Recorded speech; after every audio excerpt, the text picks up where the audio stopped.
May we savor this time of being together. May we hold this moment in the spirit of the beauty of the earth and in the understanding of our commitment to the value of the planet that we call home.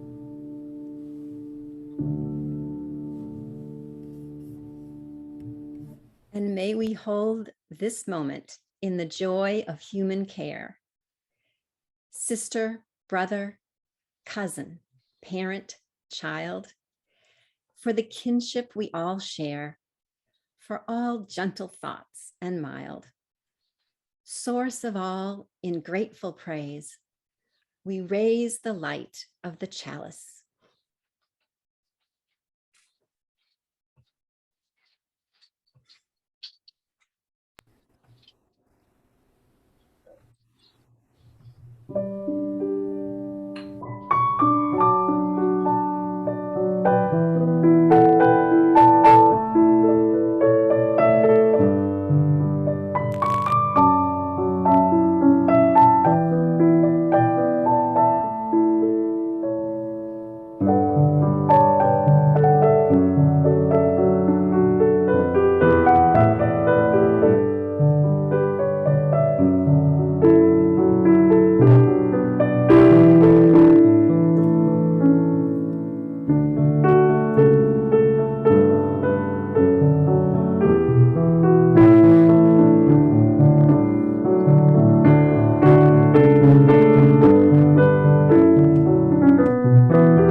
Our opening words are from William Schultz.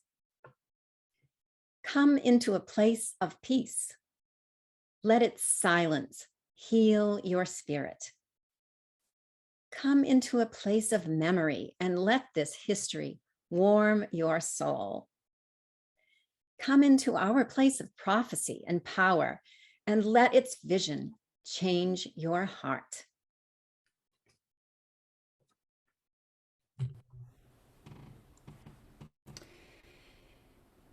Our first song this morning is one that is familiar to so many of us here. It is How Could Anyone? And I hope that you know the words and can sing along.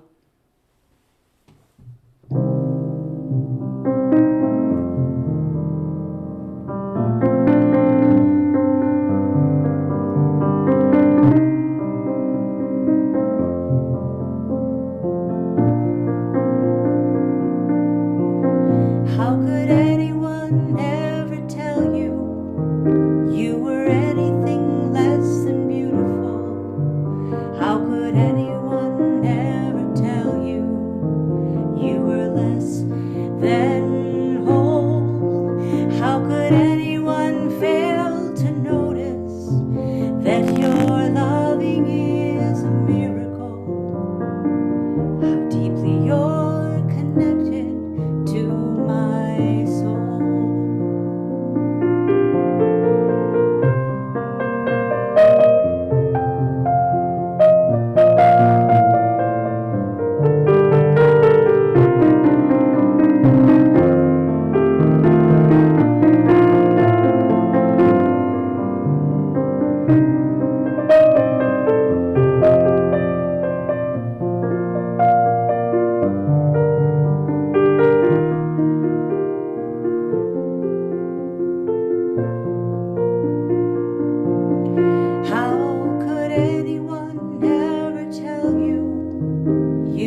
we join in a time of meditation?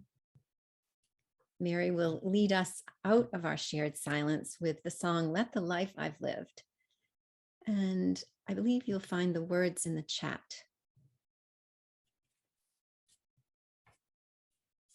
Be the blessing you already are. As you care for the world around you, may you remember to regard yourself with loving kindness too. Breathe in the breath we share with all kin. Feel the love of the earth flowing through this community into you and back out again. Let the love of all the universe, your love, flow outward to its height, its depth, its broad extent. You are part of an earth that is full of wonder, precious and beloved. Thank you for doing all things beautiful in these often frightful times. Be the blessing you already are. May we share this silence in memory and in hope.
Let the life I've lived speak for me. Let the life I've lived speak for me. When I come to the end of this road and I lay down my heavy load, let the life I've lived speak for me. Let the love I've shared speak for me. Let the love I've shared speak for me. When I come to the end of this road and I lay down my heavy load, let the love I've shared speak for me.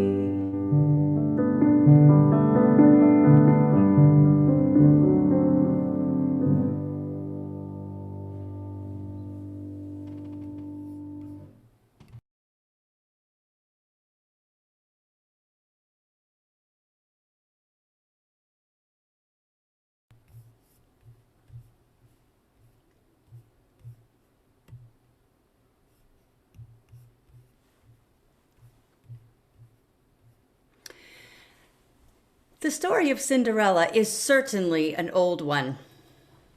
There are 345 variants from cultures around the world.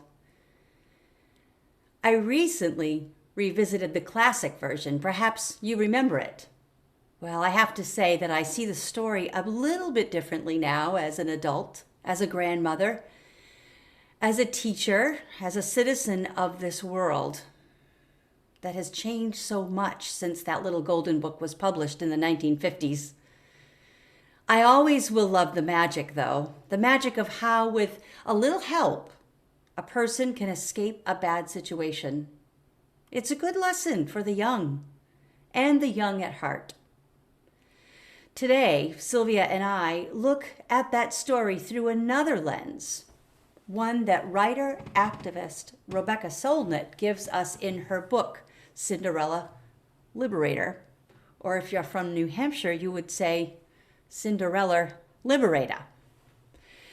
She reimagines Cinderella in a world in which we draw the circle wider and we share what we have.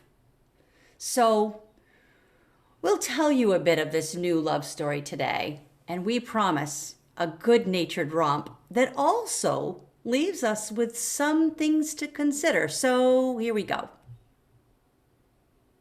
Once upon a time, there was a girl named Cinderella. She lived in a house of great riches where she slept by the fireplace, and the cinders from the fire burned holes in her clothes.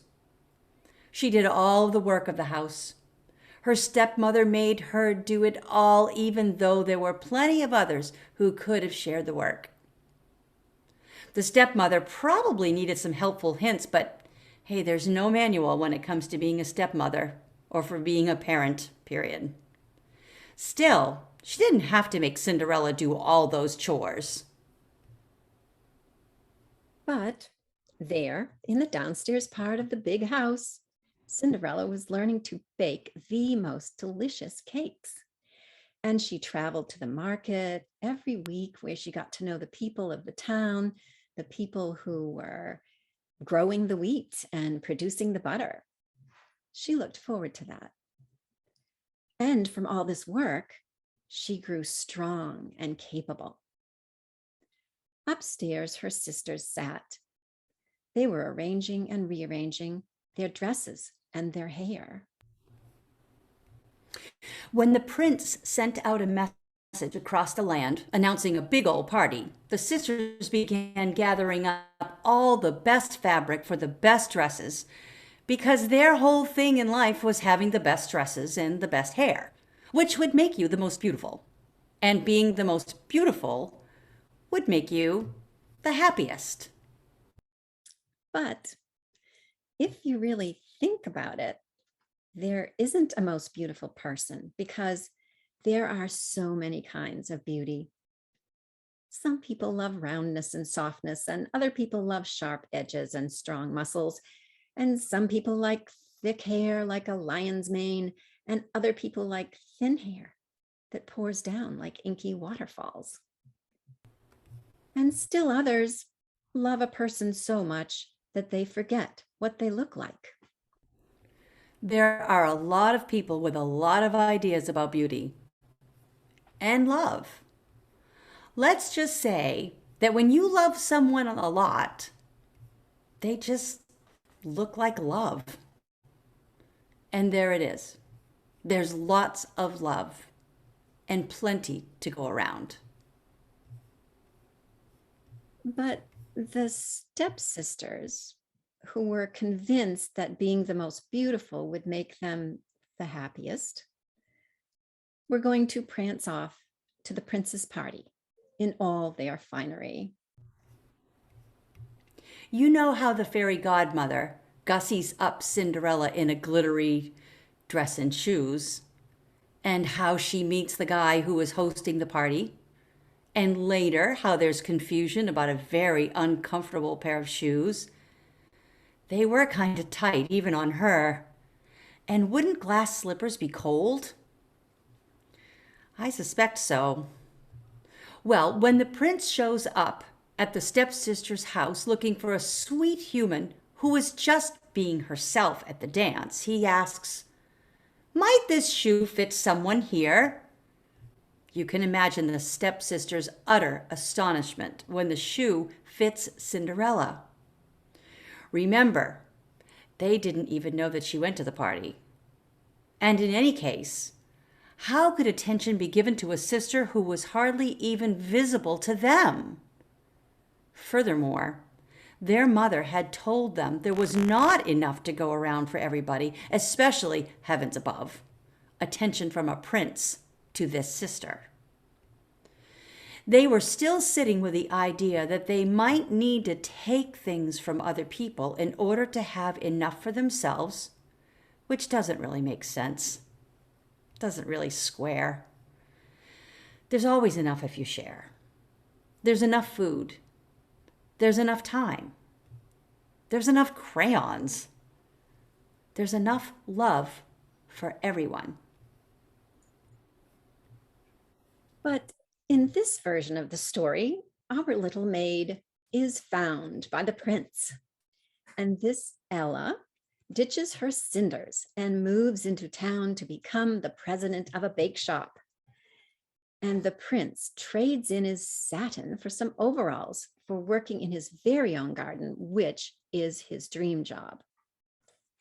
He tells his new friend Ella that he sleeps better at night now after putting in a hard day's work rather than just lying around the castle all day long.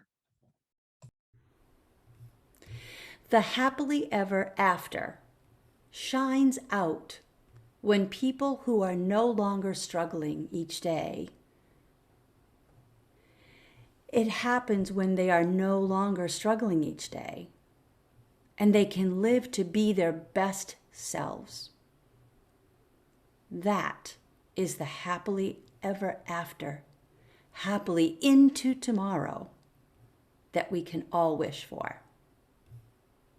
The end.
My husband tells the story of when he was a child and his family had to move, and they ended up in a town with some of the wealthier Midwesterners.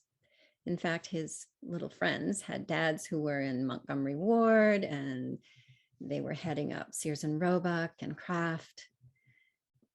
And so one afternoon, one of his little friends took him downstairs to their cellar and unlocked a room, and they were looking at canned goods from floor to ceiling.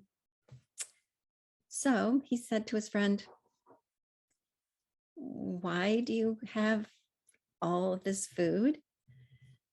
And his friend said, "Well, we had to get it before the hoarders did." So, in the classic Cinderella, some people seem to have to settle for less, and others have it all.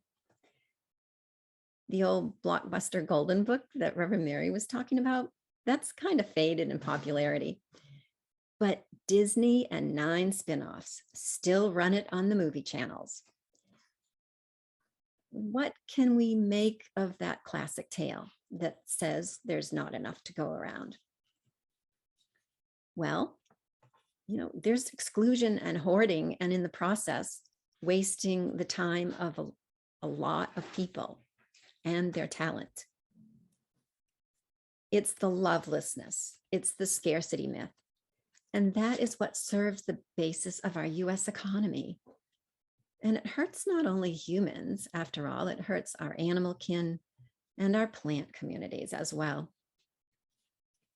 Imagine getting rid of that stormy wind of envy that Cinderella's stepsisters had.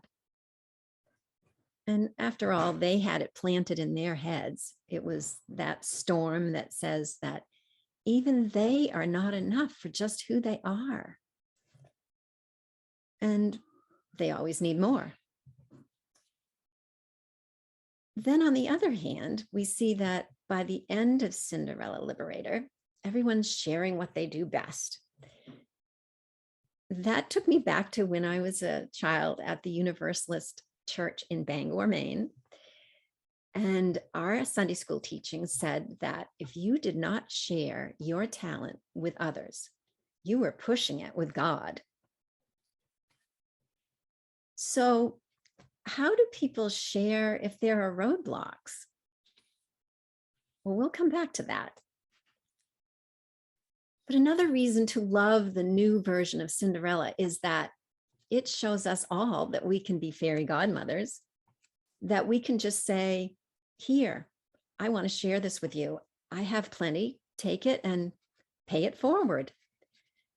Rebecca Solnit, she's ditching that old myth of scarcity.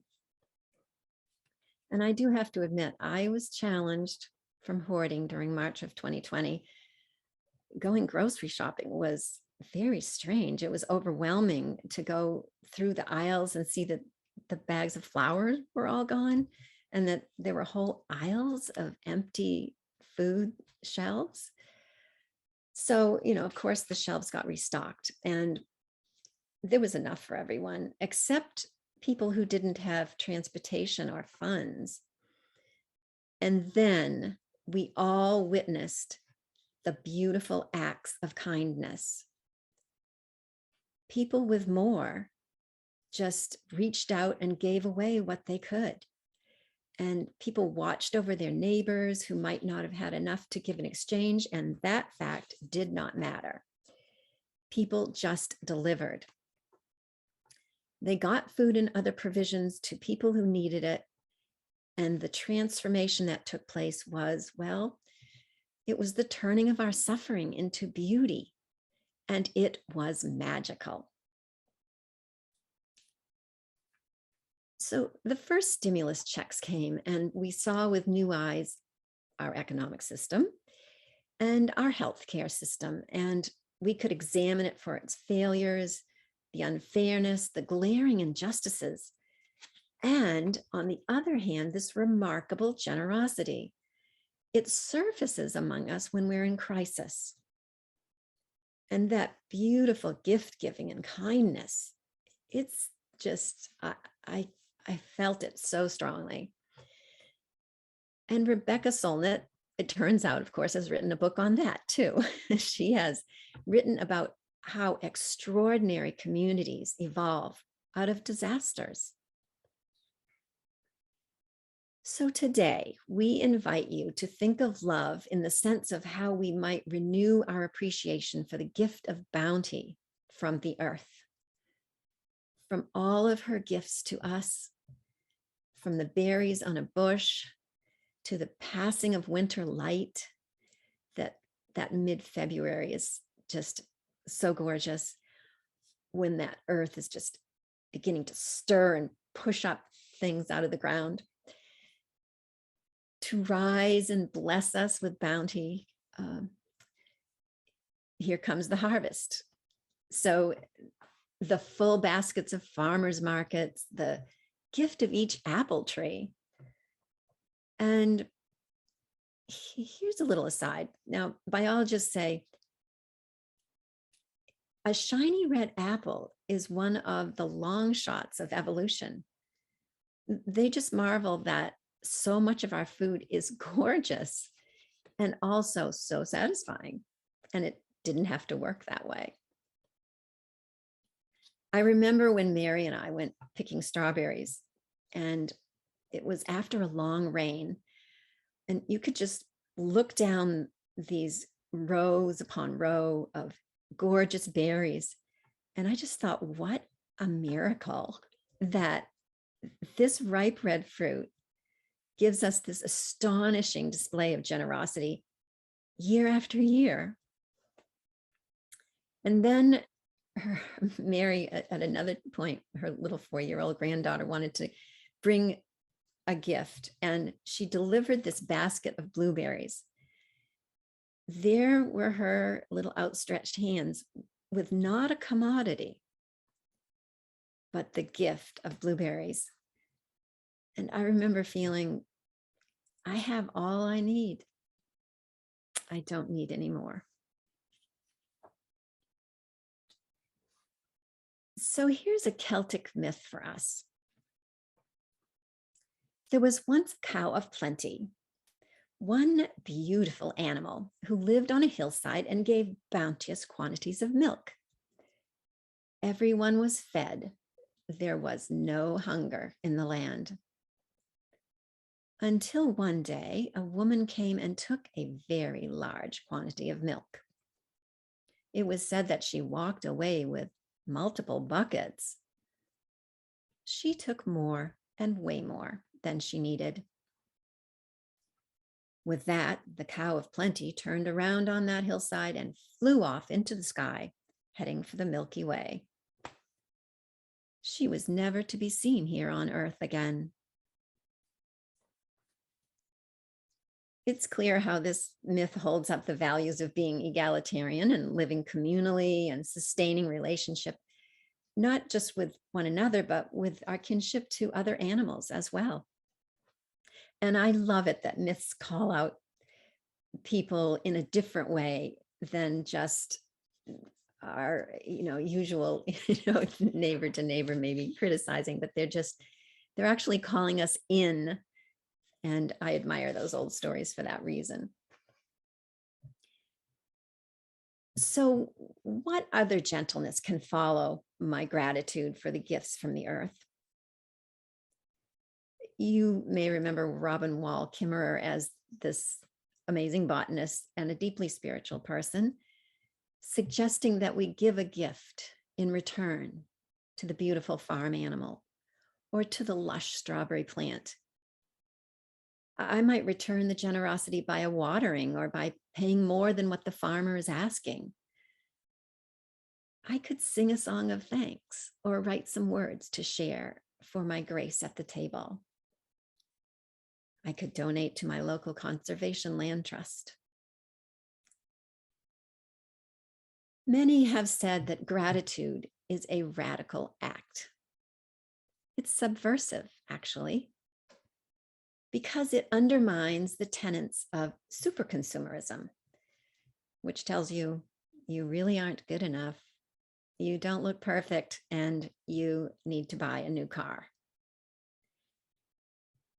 When you're grateful, you're not needing to get the latest everything, the coolest shoes, get taller, the list is long. The system would like you to be needy. And that doesn't mean we don't enjoy beautiful things.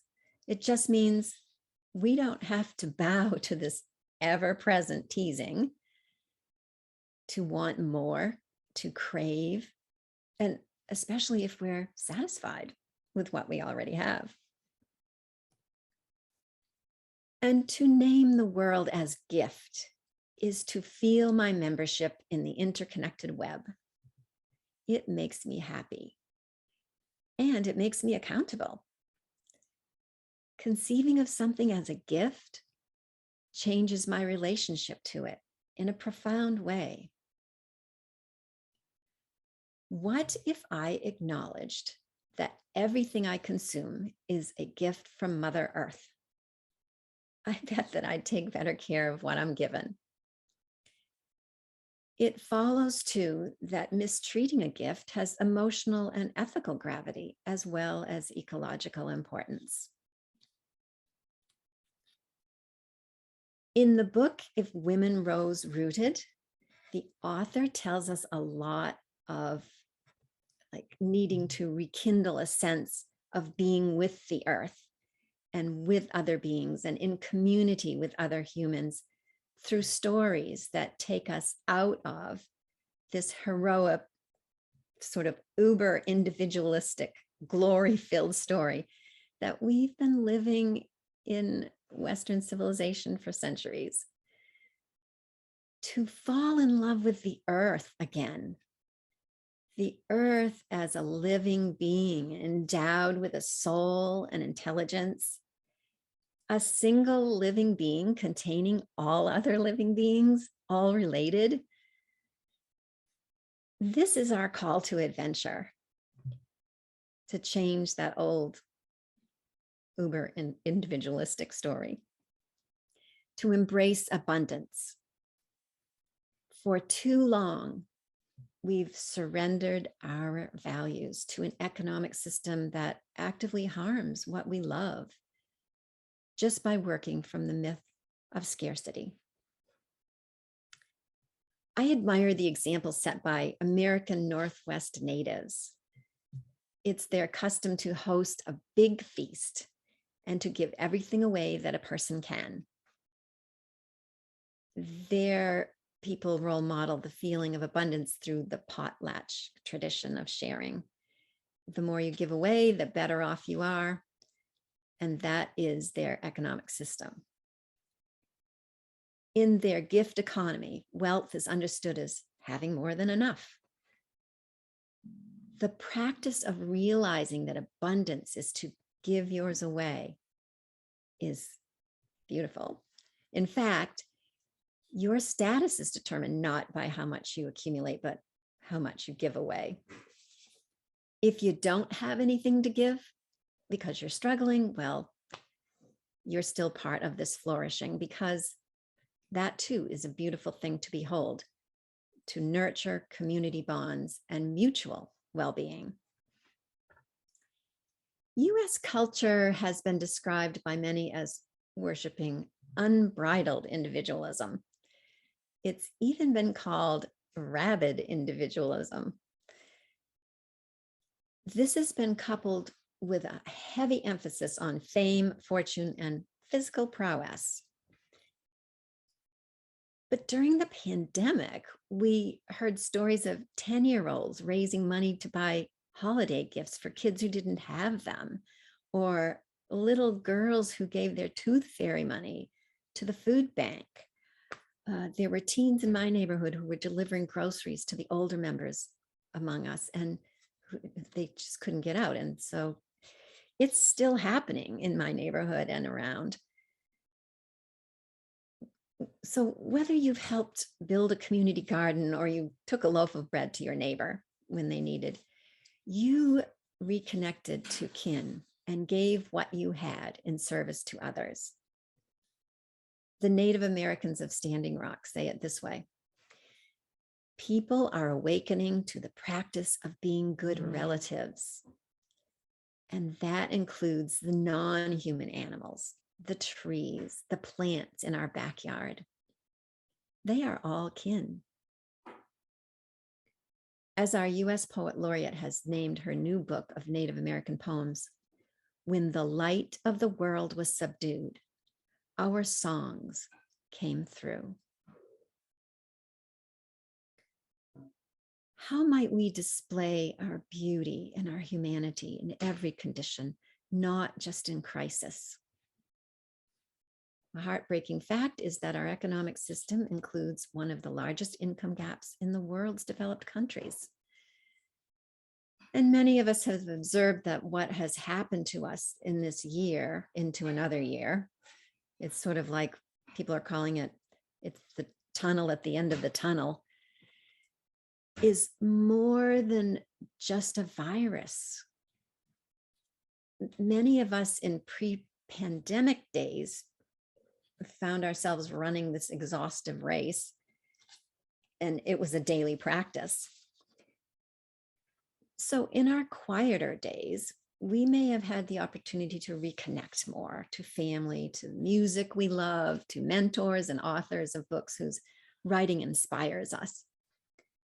All in all, in our generation, we never had anything like this downtime and separation. And we really found that need to stop collectively to think about who we are and where we are and our relationship to the planet and to one another. We've had the chance to rethink things that have failed us as a nation. To break with tired old systems is our dream, and to imagine the world anew. Now we can envision a world that upholds loving values in spite of the grief that we're experiencing. Then it all comes down to how we see the world, a place of scarce or bountiful resources. The transformation away from the myth of scarcity requires nothing less than a shift in how we think about humanity's role on planet Earth, of what we deem sacred, of how we care for one another and the world around us. Maybe if the tired old hoarding stories degrade the biosphere and declines the health of humans and limits all other life as well, it isn't too much to ask to live in a world where our gifts, our human gifts, go to the benefit of all. Maybe where our daily activities contribute to the healing of the biosphere and the well-being of others is where we want to be. And what a great day it would be to redistribute wealth and resources and then build with intention a new economy with enough to go around. It's been said by scientist, philosopher, and poet all that the work of the human is to answer the question, what does Earth ask of us?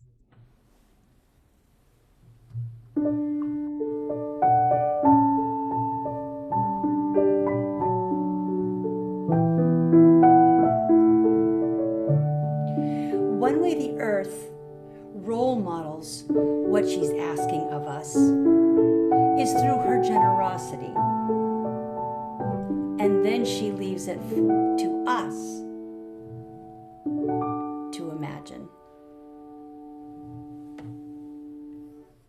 Today, we offer words from the poet and the scientist to take a breath and give it back with gratitude. Give back to the earth. Be respectful. Ask forgiveness. Let go of the pain. Make something and give it away. Help the next person find their way through the dark. May it be so. Our closing song today is another one that might be familiar to you, and it is Lean on Me.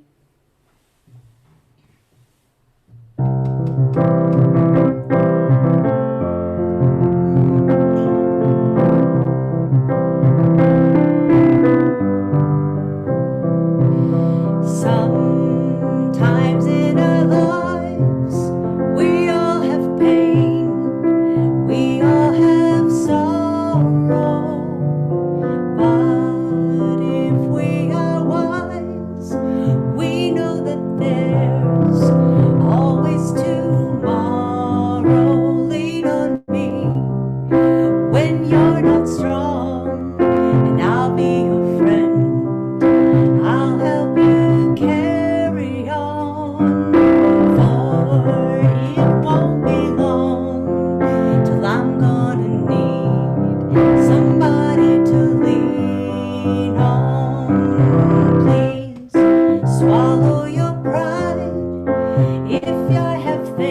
that you need to borrow, for no one can fill those of your needs that you won't let show. Lean on me when you're not strong, and I'll be your friend. I'll help you carry on, for it won't be long till I'm gonna need somebody to lean on. If there is a load you have to bear that you can't carry, I'm right up the road, I'll share the load. If you just call me, lean on me when you're not strong, and I'll be your friend. I'll help you carry on, for it won't be long till I'm gonna need somebody to lean on. You just call on me, brother, if you need a hand. We all need somebody to lean on. I just might have a problem that you'll understand. We all need somebody to lean on. We all need somebody to lean on. We all need somebody to lean on.